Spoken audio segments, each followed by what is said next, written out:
Normalmente se suele decir que épocas doradas solamente hay una. ¿Sí? Que solamente, bueno, no mentira, esto depende, hay que ponerlo. En los deportes individuales, ¿sí? En los que solamente hay una sola persona, donde hay un solo individuo, por ejemplo, que si boxeo, que si golf, que si tenis, que si MMA, en los que hay una sola persona, incluso automovilismo, se suele decir que una persona llega a su prime, ¿sí? Como a su momento estrella, ¿sí? En su momento top, solamente lo llega y lo consigue una vez. Y que después de que llega a estar a ese punto, y obviamente ese punto puede durar un año, 2 años, 3 años, 4 años, 6 años, 7 años, 8 años, pero que una vez se baja de ese punto, no se puede volver a subir. No se puede volver. Y se suele decir sobre todo con los deportes de combate, ¿sí? Por más que otras cosas. Pero cuando uno no habla simplemente de un deporte de una sola persona, sino que habla de una organización o de una industria que ha pasado por distintas etapas y no necesariamente una mejor que la otra, sino que sí, obviamente haya habido algunas mejores y otras mucho peores, pero ha habido una variación y es sobre todo por momentos. ¿A qué me refiero con esto? Nosotros tenemos una industria como la de la lucha libre, en la cual viene desde muchísimos años atrás, desde el siglo pasado viene la lucha libre. Yo estoy hablando de la lucha libre profesional, no estoy hablando de wrestling, estoy hablando de la lucha olímpica, no estoy hablando de la grecorromana, no estoy hablando de nada de eso, estoy hablando de lucha libre, ¿sí? Lucha pro wrestling, digámoslo así. Y el hecho de que esta ha pasado por distintas etapas. Más frecuentemente uno podría llegar a nombrar cinco. La Golden Age o la Era Dorada, ¿sí? Que es cuando el tema de Hulk Hogan y demás. Obviamente esto uno toma como referencia a la WWE, que es al final la más grande. Obviamente en Japón hay unas grandísimas, es muy importante en el sector, pero la global, sí, la que de alguna manera recibe la atención de todo el mundo es, por más que uno le guste o no le guste o pueda querer más o menos, es la WWE, que al final es la que tiene el mayor impacto mundial o global en lo que se refiere a lucha libre profesional, porque pues digamos están las otras, pero pues muy poca gente conocerá Ring of Honor, muy poca gente conocerá Pro Wrestling Guerrilla, muy poca gente, bueno, de pronto más gente conocerá a New Japan, pero y bueno, las demás que siguen, de pronto TNA en su momento, pero bueno, el caso, volviendo al tema, es que WWE, digamos, obviamente, pues era primero la compañía del papá de Vince McMahon, después Vince se la compra el papá y algo que hace Vince es el hecho de que él, digamos, antes en la lucha libre había distintos territorios, ¿sí? Había distintos territorios en Estados Unidos, estaba dividida por territorios, ¿sí? Por decirlo de alguna manera, estaba en el este, el oeste, el norte y el sur.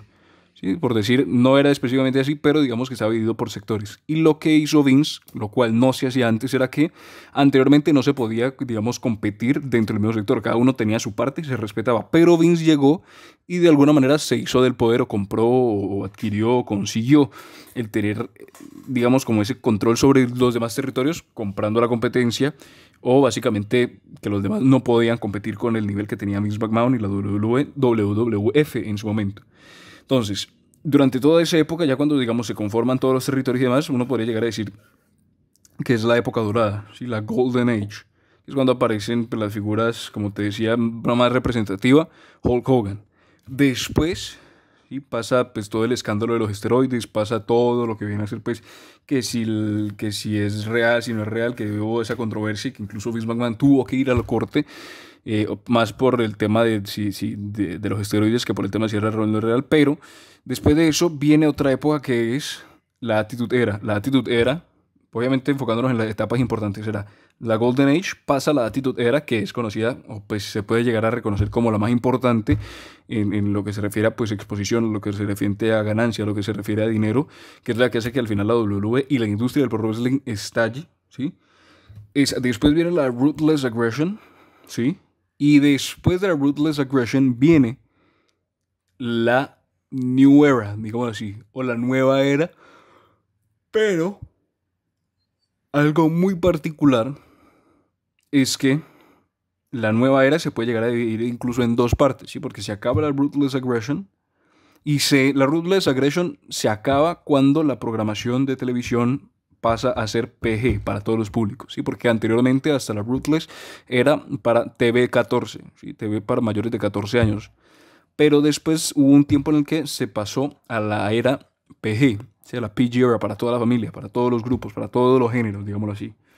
Pero dentro de esa, la New Era, la nueva era, hay dos divisiones. Una en la cual todavía había algunos destellos de la Ruthless, pero después empezó a haber un cambio en la lucha libre en el cual, pues, empezaron a ser más atléticos, empezaron a aparecer tipos que eran a lo mejor más acrobáticos, que tenían más, eran más atletas que Pro Wrestling. Si uno, por ejemplo, ve unos, por ejemplo, es una comparación con la Attitude Era, y uno tiene Stone Cold, tiene a Shawn Michaels, tiene a La Roca, tiene a Triple H, tiene al propio Vince McMahon, tiene al Big Show, tiene todos estos tipos que de alguna manera eran los representativos, pero que no eran pues, necesariamente atletas, más allá que obviamente tenían el estado físico para estar en el ring, pero no eran atletas pues que uno dijera, no, se van a tirar desde arriba, van a hacer una vuelta, un triple salto o algo, van a hacer un ritmo elevadísimo de lucha, no, a comparación o a diferencia de lo que ocurre hoy en día, lo cual pues básicamente uno ve tipos que si saltando, que si siendo mortales, que si para un lado, que si para el otro, y que al final tienen estilos de pelea o estilos de lucha libre muy rápidos, ¿sí? Tienen luchas muy rápidas, muy constantes, muy dinámicas,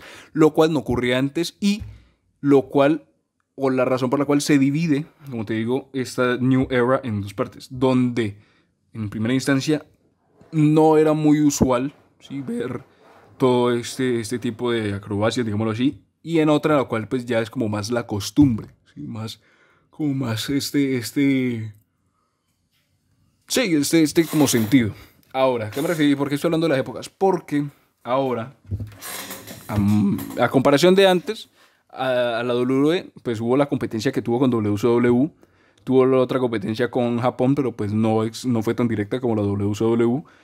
Pero después de la WCW, WCW, digamos, se acaba eso y nace otras compañías, por ejemplo TNA. TNA fue una compañía que le hizo competencia, bueno, no al mismo nivel que WCW, pero que de alguna manera llegó a hacerle competencia a WWE, que era como la segunda al mando, digámoslo así.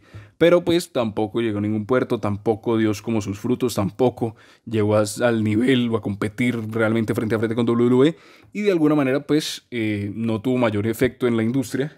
Sin embargo, hoy en día nace una nueva compañía, la cual es AEW, All Elite Wrestling. Y en este caso, uno podría llegar a pensar, bueno, WCW tuvo un gran impacto contra WWE porque llegó a competir. ¿Sí? En ese momento pues eran más parejos. Después TNA no llegó a competir porque pues WWE era un monstruo comparado con el tamaño que tenía TNA. Pero AEW, la manera como ha podido organizarse, la manera como ha podido llevar las cosas, ha ocasionado que uno pueda llegar a pensar que en algún punto, aunque no es la idea que ellos han planteado y no es lo que, digamos, ellos tienen en mente, o al menos no lo pronuncian de manera pública, uno podría llegar a pensar que la creación de AEW no solo puede implicar una competencia para WWE, sino que puede llegar a marcar el principio de otra era. ¿Sí? Como te decía, la Golden Age o la época dorada, la era de la actitud, ¿sí? O la Attitude Era, después la era de la agresión, o la Ruthless Aggression Era, o agresión despiadada, y después la New Era, que se divide en dos partes, hasta que aparece AEW. ¿Y por qué uno puede llegar a decir que AEW es como el punto en el cual puede llegar a haber otra nueva era? Por tres razones que uno podría llegar a plantear. La primera, como yo te comentaba, en Japón hay un gran público para la lucha libre, pero esas dos compañías, sí, las de Japón y las de Estados Unidos, más específicamente WWE, nunca habían llegado a interactuar o nunca habían llegado a competir, ni directamente, ni indirectamente, ni nada. Pero sí sabía que había unas estrellas o unos competidores que hacían parte de WWE y otros que hacían parte de, y que al final hacían grande a Japón.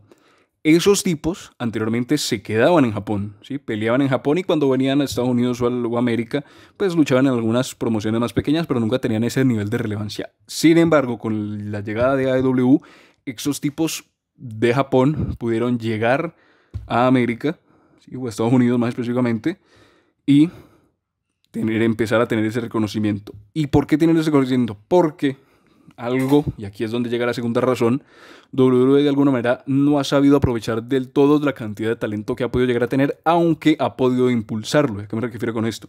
WWE tiene muchísimo talento en el sentido de que tiene muchas personas en las cuales están trabajando. Sí, tiene muchos peleadores, muchos luchadores, pero no siempre se utilizan de la mejor manera, por lo cual empiezan a construir toda la personalidad y después lo tumban. ¿sí? Lo tumban, ¿a qué me refiero con lo tumban? Lo despiden por alguna razón. Y eso de despedir ha venido ocurriendo dentro del último tiempo, causa de la pandemia o causas externas a la pandemia. Pero el caso es que han despedido mucha gente muy conocida y muy querida por los fanáticos de WWE, que de alguna manera tienen un nombre, no será el más importante, pero que de alguna manera tiene un nombre que ha servido para que AEW lo contrate y soporte primero la imagen de la compañía con una cara reconocible, pero que también pueda ayudarse de esas estrellas que de alguna manera han, como te digo, han venido de Japón. Entonces, como ayudarse con lo que ya estaba implantado y que a lo mejor no servía del todo por mal manejo y soportarlo con lo que viene de Japón que funciona, pero que a lo mejor no tenía tanto reconocimiento. Y la tercera razón por la que uno podría decir que esta es una nueva era es por el hecho de que WWE en este momento se encuentra como en un limbo. ¿Sí? ¿Por qué? Porque está pasando o está cambiando de generación. Por ejemplo, en su momento se fue Hulk Hogan, llegó Stone Cold. En su momento se fue Stone Cold, llegó Cena. Pero John Cena estuvo durante como 10 años. Y Cena, pues ya digamos, se ha hecho más mayor, está yendo a Hollywood, que si el Suicide Squad, que si Rápido y Furioso y demás. Y ahora WWE está buscando como esa nueva estrella y está entrando, como te digo, esa nueva generación. Aparte de que han cambiado el logo, han cambiado todo lo que viene a ser la imagen, han pues corporatizado un poco más. Incluso NXT lo volvieron a hacer un rebranding y pues digamos, como te digo, hay nuevas superestrellas que a lo mejor no había hace 5 o 6 años atrás y que ahora están empezando a salir y están empezando a generar.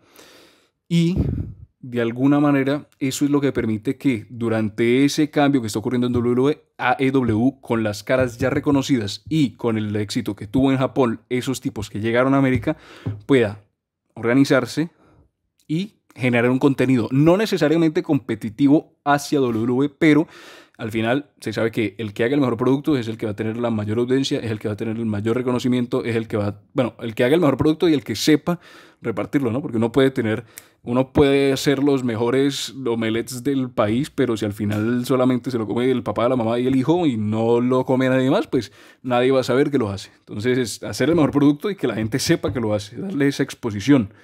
Y eso es algo que WWE no necesariamente está haciendo, sino está dando una exposición adecuada al talento que tiene y no lo está manejando tampoco de la mejor manera, cosa la cual AEW puede llegar a hacer. ¿Por qué? Porque pues, de alguna manera tiene el talento suficiente, pero no tiene la plataforma aún para, digamos, ser mundial o global. Pero si se llegase a organizar y llegase a tener ese impulso, a lo mejor podríamos estar hablando de una nueva competencia entre marcas, lo cual generaría, como te decía, con el cambio incluso de estilo de lucha, que ahora es mucho más dinámico que antes, una nueva era. Puede que sea una nueva era dorada, ¿sí? Que una otra Attitude Era en la cual bailan los millones, no se sabe, toca esperar, pero hay nombres, hay figuras, hay medios, ¿sí? Medios de distribución, por ejemplo, redes sociales, la propia televisión y demás, hay medios, y además hay ese morbo que uno puede llegar a tener cuando, pues, digamos, está como cocinándose algo que uno dice, algo puede ocurrir aquí. Entonces, como te decía, a veces se suele decir que no se llega 2 veces a la gloria, pero siempre hay excepciones a esa regla. Y puede que en este caso, en un futuro de aquí a 3, 4, 5 años, veamos que está en una nueva época dorada de la lucha libre y quien dice que no sea una segunda Attitude Era o una segunda época que sea completamente lucrativa para todos involucrados y pues si saben manejarlo de la mejor manera. Pero yo creo que la creación de AEW, los despidos de WWE y esa inyección de talento que estaba en Japón hasta aquí a tierras americanas, digámoslo así, puede generar un cambio que no se había visto hace mucho tiempo y un cambio necesario, porque al final cuando hay competencia, de alguna manera se tiene que mejorar lo que se tiene. Y puede que eso esté ocurriendo en este momento.